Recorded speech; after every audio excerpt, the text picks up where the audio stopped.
Alright, where to start here? What's going on, Tamers? It's me, guy who is dog tired and probably had the most trying weekend of his life. I've been up since 4:30 a.m. I just got off of a plane ride back from Singapore, which is like 7.5 hours. Also, airline trouble just didn't make this any easier of a process. I also worked this weekend. All of this just to say again, I'm tired.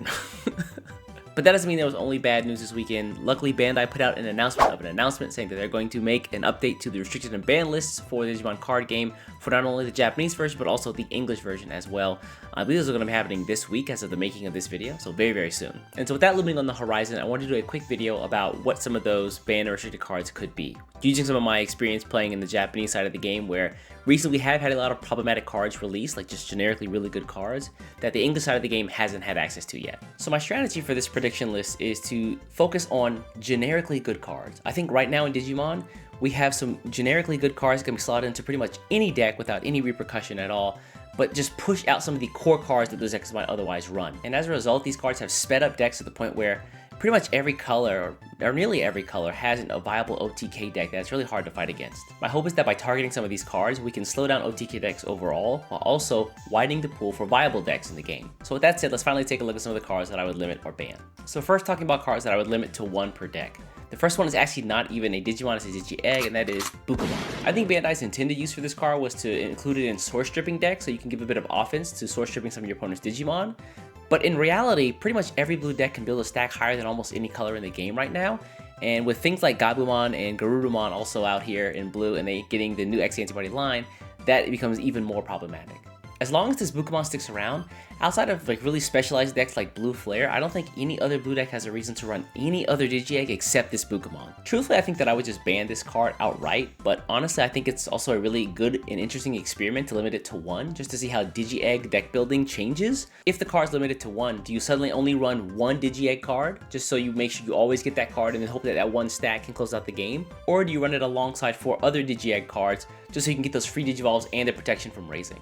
I think it's a really interesting conversation to be had there, so hopefully it does get limited to one just for the experiment. So the next card that I would limit to one per deck would be the purple Eismon Scatter Mode.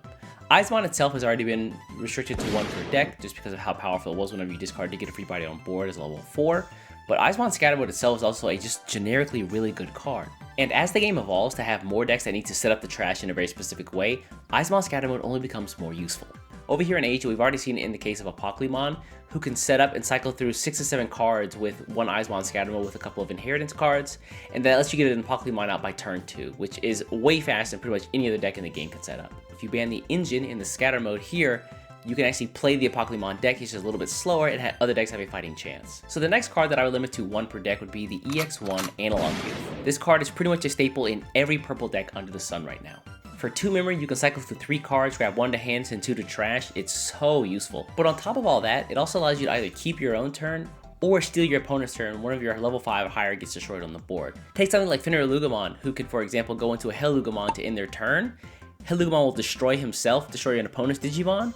You can use the Analog Youth on board to hatch an egg and gain 1 memory. So if the memory shifts back over to your side, you can just go back into your raising and start Digivolving into level 3s, level 4s without losing any tempo at all. And the next turn, you've got all that momentum still going to bring out another Digimon, if not just a Finnerugamon to win the game. This is an insane amount of value for just a 2-cost card to play. And with more copies of this on the board, the usefulness of its effects only compound. The next card that I would limit to one per deck is probably right now public enemy number 1 in Digimon, and that is Garurumon X Antibody. I really cannot see a world where someone can support Greymon X Antibody being restricted and this card not being restricted because they're so similar in effects. Garuru X gives you 3 card cycle, gives you memory back, it also gives you protection in its inheritance effect, and its own Digivolve effect helps you set up that protection for whenever you Digivolve into the level 5. Also, when paired with the rest of the Gabumon cards, whether blue or purple, this engine is so good that it forces other decks to just run it outright. Right now, there are Ulforce Vidramon decks that are running Garurumon on the lower end. In my opinion, it should be similar treatment for similar cards. I think I'm too tired to say what this next one is because I don't think I can handle the backlash in the comments. Alright, here we go. Alright, so for this next one, a card that I think should be limited to one per deck is every single training card. As someone who's played with these cards for a while now and pretty much every deck he's played, training cards have virtually no downside unless you're about to lose. 2-cost memory with a full refund the following turn, and lets you essentially grab any card you open up from the 2 cards you do see, whether it's Tamers, Digimon, or option cards. These are the cards that have enabled the current generation of OTK decks to take over and speed up the game immensely.